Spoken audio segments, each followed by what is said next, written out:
Happy Halloween everyone, and welcome to my channel. Today I will be talking about a movie from 1988, and that movie is Night of the Demons. Not to be confused with the remake from, I believe it was 2009, but don't quote me on that. Now, this movie is trash. This movie is very cliched, it has bad writing, bad acting, and that is precisely why this movie works. Night of the Demons is above all a Halloween film, which is why it is a perfect film to review for the month of Halloween. Night of the Demons was directed by Kevin S. Tenney. He is also known for directing Witchboard and Pinocchio's Revenge. Obviously, his career was very successful. It tells the story of a group of teens who are planning to have their Halloween party in a haunted mansion known as Hull House. While celebrating at the party, the goth girl decides that they should hold a seance, and they all agree, unintentionally releasing evil demons upon the party. The demons possess each of the characters, and they all start killing one another. It's very Evil Dead-esque, and that's basically the gist of it.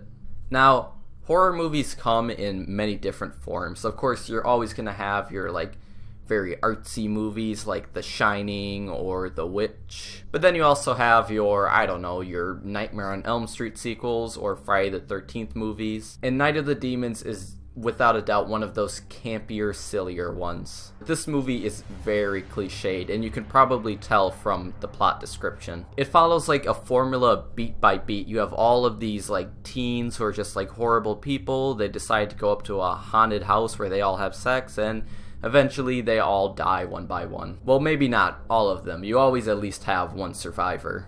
And as also mentioned before, this movie does have very bad acting, but I think the actors, even though they're not the best, they do manage to make it work. And it's also very difficult to put a good performance into your film when the writing is this bad. But I think that both the bad writing and the bad acting and all of that, it just overall really adds to the camp appeal. Much like Friday the 13th, this movie knows exactly what the audience expects from a horror movie. The movie also has an overall strangeness to it. There are just some really weird scenes or really weird bits of dialogue. There's a scene where a little brother is spying on his sister changing, and he pops out and goes, "Bodacious booby, sis." And it's did I just hear that right? Speaking of which, Night of the Demons is a very trashy film. It's gory, has tons of profanity, and of course tons of sex, which is of course all of the essentials needed to make a campy horror movie. There's this girl in a pink dress who's just always showing off her ass throughout the movie. And it just kind of becomes a running theme throughout the film. And because of its trashiness, that's exactly what makes this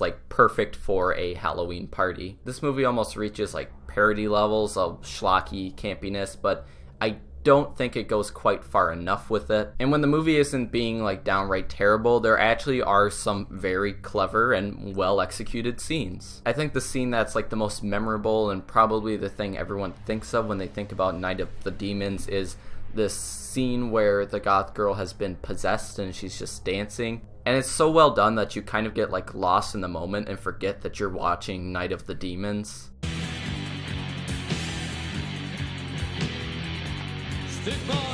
Bleed continuously, both in health and feeling before me.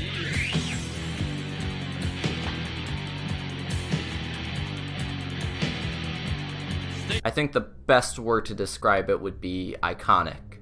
But also it has that, as I said before, this weirdness to it. The scene pretty much just comes out of nowhere. Night of the Demons also has some really impressive makeup. Just looking at that makeup, that must have taken forever to put on. Also, I should mention that I think the actors are actually much better when they're playing demons than when they're playing teenagers. And I also really liked their voice in the movie. They had a very Dr. Claw-esque voice. I'll get you next time, Gadget. And not to forget, but just the costumes that the teens are also wearing are also very well-made costumes, and they all kind of represent their stereotypical teenage personality. Night of the Demons makes it very clear that it's a Halloween film right from the beginning. One of the best things about this movie is the opening animation, which is just very Halloween themed. There's witches, ghosts, skeletons, all that stuff. Also, if you are willing to think of it this way, I think that Night of the Demons is a good example of kind of a celebration of trashy Halloween horror movies. I don't really remember too many kills though, and maybe that's because they don't really die, they just become the demons. But I do remember the scene where the guy gets his arm cut off and then his arm is just like floating around and grabs the girl. Flying severed limbs are usually a very memorable part of any movie. This is also one of the very few horror movies where the black kid survives. I know, what a shock. He doesn't even get shot in the head at the end. All right, Vince, hit him in the head, right between the eyes. Good shot.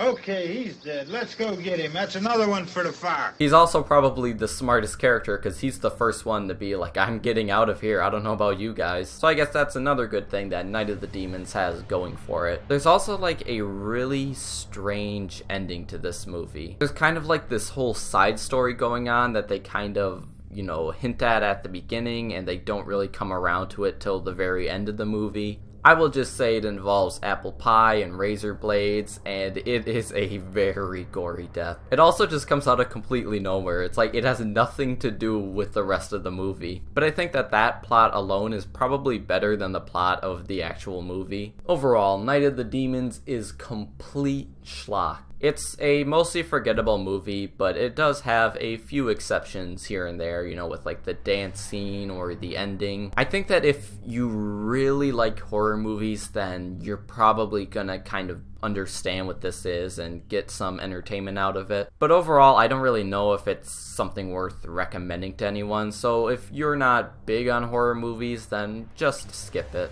Thank you for watching, and once again, happy Halloween.